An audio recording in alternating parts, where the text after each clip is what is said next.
যদি তুমি একজন স্টুডেন্ট হয়ে থাকো তাহলে নিশ্চয়ই তোমার মনে একবার না একবার হলেও প্রশ্ন জেগেছে যে আমি ভালো ছাত্র নাকি খারাপ ছাত্র। পরীক্ষা দিয়ে পরীক্ষা ভালো হয়েছে এটা বলা যায়, কিন্তু আসলেই কি তুমি একজন টপার স্টুডেন্টের আওতায় পড়ো? আজকের ভিডিওটি একটু কষ্ট করে হলেও দেখো, কারণ এই ভিডিও থেকে তুমি তোমার ইনার স্টুডেন্ট পাওয়ার সম্পর্কে জানতে পারবে। এই ভিডিওতে আমি তোমাকে 5টি প্রশ্ন করব।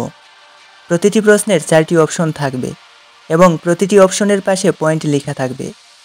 তুমি একটি অপশন বেছে নিবে এবং পয়েন্টগুলো এক এক করে যোগ করতে থাকবে। শেষে তোমার পয়েন্ট অনুযায়ী আমি বলে দিব তুমি কেমন ছাত্র। তো চলো আর কথা না বাড়িয়ে ভিডিওটি শুরু করি। যদি এই ভিডিওটি তোমার কাছে ইনফরমেটিভ মনে হয় এবং হেল্পফুল মনে হয় তাহলে অবশ্যই ভিডিওটি লাইক, কমেন্ট, শেয়ার ও সাবস্ক্রাইব করে দিবে। তো চলো এখনই শুরু করছি। তো তোমার জন্য প্রথম প্রশ্ন হচ্ছে, কোন বিষয় পড়তে তোমার সবচেয়ে বেশি ভালো লাগে? এখানে 4টি অপশন আছে। অপশন এ বাংলা, এর জন্য 1 পয়েন্ট। অপশন বি ইংরেজি, এর জন্য 2 পয়েন্ট। অপশন সি গণিত, 3 পয়েন্ট। অপশন ডি হচ্ছে বিজ্ঞান, এর জন্য 4 পয়েন্ট। এবার আমি তোমাকে টাইম দিয়ে দিচ্ছি 10 সেকেন্ডের। তো তুমি একটি অপশন বেছে নাও এবং তোমার পয়েন্টটি মনে রেখো।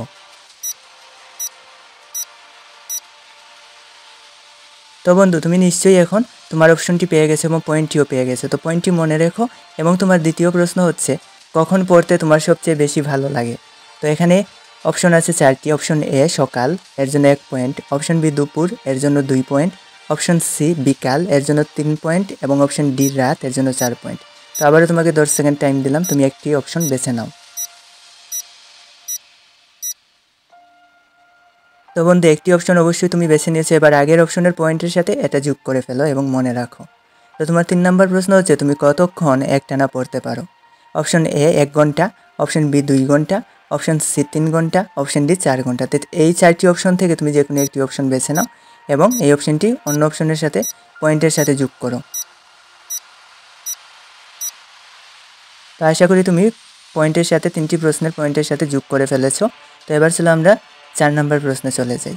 তুমি কিভাবে পড়তে পছন্দ করো? এ জুড়ে, এর জন্য 1 পয়েন্ট। অপশন বি মনে মনে, এর জন্য 2 পয়েন্ট। অপশন সি টেনে, 3 পয়েন্ট। অপশন ডি হচ্ছে আস্তে।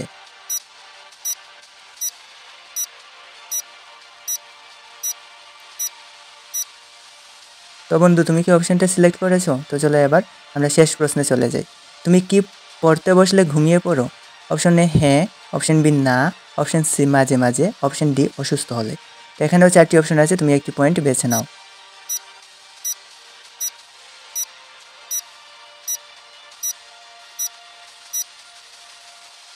তো বন্ধু, এখন তুমি সবগুলো প্রশ্নের পয়েন্টগুলো যোগ করে ফেলো এবং তোমার পয়েন্ট যদি 15 থেকে 20-এর মধ্যে থাকে তাহলে বন্ধু তুমি একজন ভালো ছাত্র তো বটেই, কিন্তু তোমাকে সেজন্য অনেক পরিশ্রম করতে হয়।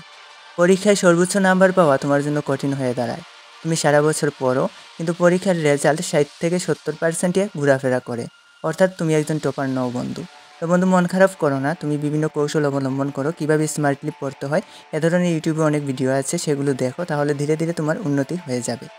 এবার তোমার পয়েন্ট যদি 10 থেকে 15 হয় তাহলে তুমি নিঃসন্দেহে খুবই ভালো স্টুডেন্ট, কিন্তু বন্ধু এক্ষেত্রেও তুমি একজন টপার নও। তোমার পরীক্ষার রেজাল্ট খুবই ভালো হয়, 80%-এর উপরে থাকে, কিন্তু সেজন্য তোমাকে হাড়ভাঙা খাটুনি খাটতে হয় মাসের পর মাস। তো এক্ষেত্রেও তুমি স্মার্টলি কৌশল ইউটিউব দেখে শিখে নিতে পারো। আর তোমার পয়েন্ট যদি 5 থেকে 10 হয় তাহলে কনগ্রেচুলেশন বন্ধু, তুমি অন্য সবার থেকে আলাদা।